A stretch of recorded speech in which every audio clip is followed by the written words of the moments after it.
السلام علیکم ورحمۃ اللہ وبرکاتہ نحمده ونصلی علی رسولہ الکریم اما بعد۔ میری بہنوں، سید الصابرین خاتم النبیین صلی اللہ علیہ وسلم کا دنیا فانی سے نفرت کرنا، اس میں دل نہ لگانا تو آپ کی حیات اطہر سے ظاہر ہے۔ یعنی آپ صلی اللہ علیہ وسلم کا دنیا فانی سے نفرت کرنا، اس میں دل نہ لگانا، یہ آپ کے حیات اطہر سے ظاہر ہے۔ یعنی آپ صلی اللہ علیہ وسلم کی زندگی ظاہر ہے، ہمیں پتہ چلتا ہے اللہ تعالیٰ کے احکام پہچاننے میں دنیا کی عزت اور مال دولت حاصل کرنے کا بھی خیال نہ آیا۔ یعنی اللہ رب العزت کے احکام پہچاننے میں، امت تک پہنچانے میں یہ خیال ہے کہ دنیا کیا چیز ہے۔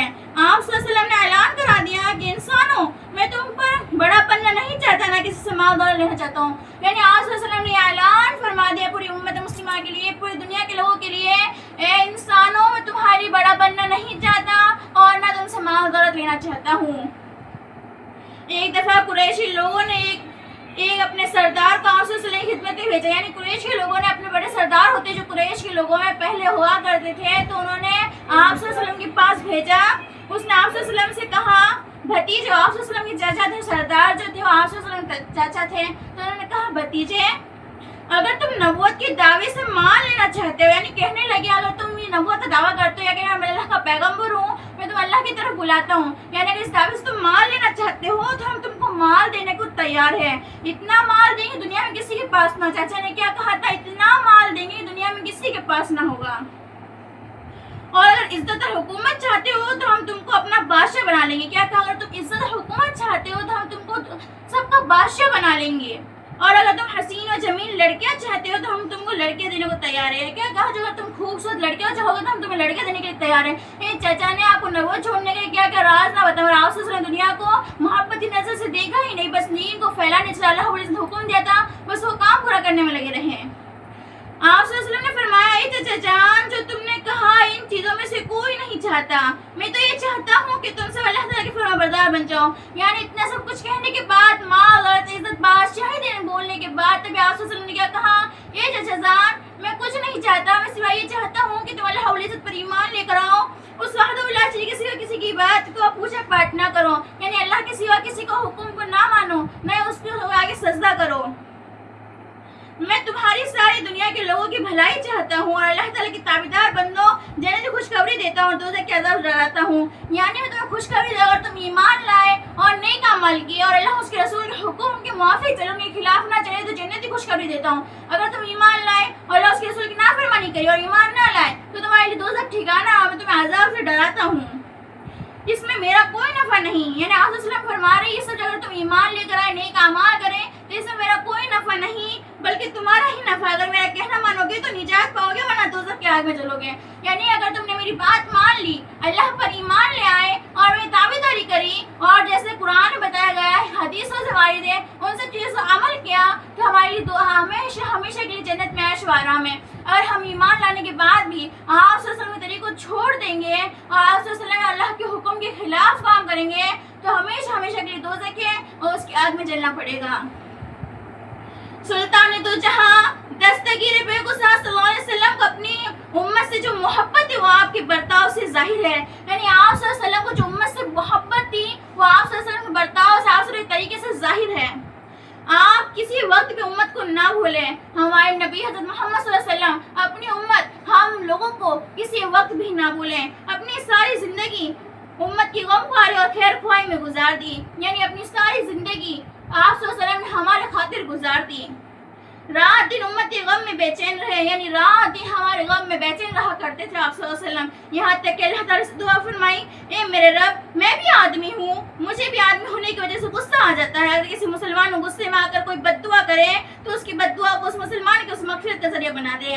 سبحان اللہ، ہمارے نبی کا یہ حال تھا کہ آپ صلی اللہ علیہ وسلم نے یہاں تک کی دعا کری کہ اللہ، مجھے بھی آدمی ہوں، آدمی ہونے کی بنا پر مجھے بھی غصہ آتا ہے۔ اگر کوئی مسلمان بھائی کو غصہ آئے اور دوسرے مسلمان بھائی کو بد دعا دے تو اس کی بد دعا کو اس کی مغفرت کی لیے قبول کر لینا، یعنی اس کی بد دعا کو بد دعا قبول نہ کرنا بلکہ اس کے لیے دعا یا پھر مغفرت کے لیے قبول کر لینا۔ سبحان اللہ، آج افسوس کی بات ہے کہ آپ صلی اللہ علیہ وسلم کی طریقے کو بھول گئے، آپ صلی اللہ علیہ وسلم کا حق ادا کرنا بھول گئے، یہاں تک کہ آج ہم نمازوں سے غفلت برتتے ہیں، ہم نماز تک نہیں پڑھتے، ہماری اتنی بری حالت ہے۔ وہ نبی جس نے ہماری پوری زندگی غم کو سارے میں گزار دی، ہمارے لیے اتنی دعائیں کری، رات رات اور جاگتے تھے کہ میری امت بچ جائے جہنم سے، میری امت بچ جائے، مگر آج ہمارا یہ حال ہے کہ ایک نماز وقت پر نہیں پڑھ پاتے ہیں۔ وہ انسان جو پوری زندگی ہمارے لیے گزار گیا، پوری زندگی ہمارے لیے دعا کری، بس ہماری بھلائی کے لیے سوچا کہ میری امت کوئی جہنم میں نہ جائے، اگر ہمارے پیچھے کوئی انسان کچھ اچھا کر دیتا ہے یا پھر ہمارا کوئی کچھ دو پیسوں کی مدد بھی کر دیتا ہے تو اس کے پیچھے واہ واہ کرتے گھومتے ہیں کہ اس نے ہماری مدد کری ہو، اس نے ہمارے لیے بولا، اس نے ہماری اچھائی کری ہے۔ افسوس کی بات ہے کہ ہمارے نبی نے ہمارے اپنی پوری زندگی صرف کر دی، اس کے بعد بھی ہم ناکام ناقصور لوگ ہیں۔ یہ حال ہے کہ ہم نماز پانچ وقت کی ٹائم سے نہیں پڑھتے، وقت سے نہیں پڑھتے ہیں، اور کچھ لوگ تو نماز کی پابند بھی نہیں ہیں۔ جب آپ صلی اللہ علیہ وسلم طائف میں تشریف لے گئے، وہاں کے لوگوں کو اللہ کی طرف بلایا تو ان لوگوں نے آپ کا کہنا نہ مانا، بلکہ آپ صلی اللہ علیہ وسلم کو سخت تکلیفیں دی۔ یعنی آپ صلی اللہ علیہ وسلم طائف میں اللہ کا دین پھیلانے گئے تو وہاں کے لوگوں نے آپ کا کہنا نہ مانا کہ اللہ پر ایمان لائے، بلکہ آپ صلی اللہ علیہ وسلم کو طرح طرح کی تکلیفیں دینی شروع کر دی۔ حضرت جبرائیل علیہ السلام نے اللہ تعالیٰ کے حکم سے ایک پہاڑ کے فرشتے کو لے کر آئے اور عرض کیا رسول اللہ، پہاڑوں کے منتظر فرشتے میرے ساتھ ہیں، اگر آپ کی اجازت ہو تو میں نافرمانوں کو غارت کر دوں۔ یعنی حضرت جبرائیل علیہ السلام کو اللہ رب العزت کو بھی ترس آیا، کہنے لگے کہ جبرائیل علیہ السلام کو بھیجا کہ فرشتوں کو لے کے بھیجا پہاڑوں کے منتظر، کہنے لگے اللہ کے رسول آپ کو اتنی تکلیفیں دی ہیں، اگر آپ کہو تو میں آپ کا حکم ہوتے ہی فرشتے پہاڑوں کو اٹھا کر ان لوگوں پر ڈال دے گا۔ آپ صلی اللہ علیہ وسلم نے فرمایا، تو میری بہنوں اور سامعین کرام سنیے آپ صلی اللہ علیہ وسلم کا کیا جواب تھا۔ آپ صلی اللہ علیہ وسلم نے فرمایا، ان کو غارت کرنے کے لیے نہیں آیا، بلکہ اللہ تعالیٰ سے امید رکھتا ہوں کہ اپنی مہربانی سے ان کی نسلوں میں سے ایسے لوگ پیدا کریں جو اللہ تعالیٰ کی تابعداری کریں۔ سبحان اللہ، اتنی تکلیفیں دینے کے باوجود بھی، اتنی مشقت اٹھانے کے باوجود آپ صلی اللہ علیہ وسلم نے کیا کہا؟ جن لوگوں نے آپ صلی اللہ علیہ وسلم تکلیفیں دی، جبرائیل علیہ السلام نے یہ سب کہا تھا۔ سامعین کرام سبحان اللہ، آپ صلی اللہ علیہ وسلم کو کس قدر محبت ہے اپنی امت کے ساتھ کہ سب کو اللہ تعالیٰ کے عذاب سے بچایا، اپنی تکلیف کا خیال بھی نہ فرمایا، اور آپ کے فرمانے کے موافق طائف کے بلکہ کل عرب کے لوگ اللہ تعالیٰ کے مسلمان کر دیا اور اپنی جان و مال سے اللہ کے رسول پر قربان کرنے لگے، اور قیامت تک ان کی نسل جاری رہے گی۔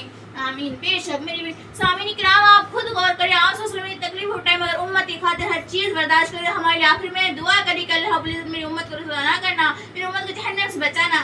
تو آخر میں اللہ رب العزت دعا، اللہ رب العزت ہم سب کو آپ صلی اللہ علیہ وسلم نے جیسا طریقہ بتلایا ہے، اللہ رب العزت نے قرآن میں بتلایا ہے، اور آپ صلی اللہ علیہ وسلم نے حدیث سے ثابت اس پر چلنے کی توفیق عطا فرمائے۔ ہم سب پر، امت مسلمہ پر حق کا حق ہونا ظاہر فرمائے، اس پر چلنے کی توفیق عطا فرمائے، باطل کا باطل ہونا ظاہر فرمائے، اس سے بچنے کی توفیق عطا فرمائے، اور جتنا کچھ میں نے کہا ہے اور آپ سبھی نے سنا اس پر عمل پیرا ہونے کی توفیق عطا فرمائے، یعنی اس پر عمل کرنے کی توفیق عطا فرمائے۔ آمین۔ وما علینا الا البلاغ۔ السلام علیکم ورحمۃ اللہ وبرکاتہ۔